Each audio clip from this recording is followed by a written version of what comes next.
കുറച്ച് ദിവസവുമായി ഭയങ്കര കാറ്റും മഴയുമാണ് ഇവിടെ. കാലാവസ്ഥ വളരെ മോശം. ആദ്യമൊക്കെ മഴ പെയ്യുമ്പോൾ സന്തോഷമാണ്, എന്നാൽ ഇപ്പോൾ പേടിയാണ്. ഞങ്ങളുടെ വീടിൻ്റെ മുമ്പിലുള്ള വലിയൊരു കനാലാണിത്. കൃഷി ആവശ്യങ്ങൾക്കായി ഇതിൽ നിന്നും വെള്ളം എടുക്കുന്നു. ബീച്ചി ഡാം തുറന്നതോടെ ഇവിടെ ജലനിരപ്പ് ഉയർന്നു.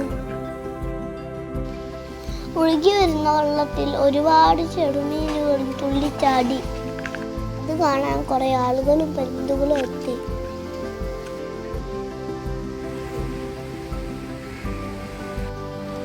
ഇതെല്ലാം ഞങ്ങളുടെ മഴക്കാല ഓർമ്മകളാണ്.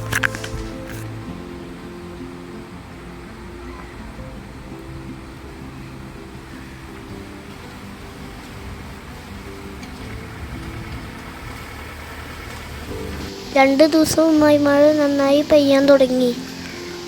ഡാമുകൾ തുറന്നു, കനാലിൽ വെള്ളം കൂടി. വെള്ളത്തിൻ്റെ ശക്തിയായ ഒഴുക്കിൽ പാലം പൊളിഞ്ഞു. ഒരുപാട് കുട്ടികളും മുതിർന്നവരും ഇതിലൂടെ സഞ്ചരിക്കുന്നു. സുരക്ഷയുള്ള ഒരു പാലം ഞങ്ങളുടെ ആവശ്യമാണിപ്പോൾ.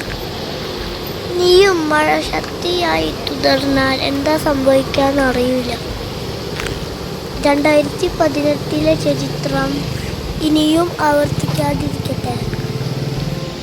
നല്ല നാളേക്കായി കരുതലോടെ ഒരുമിച്ച് പ്രവർത്തിക്കാം. നല്ല മക്കളായി വളരാം. നാടിന് നന്മ ചെയ്യുന്നവരായി മാറാം.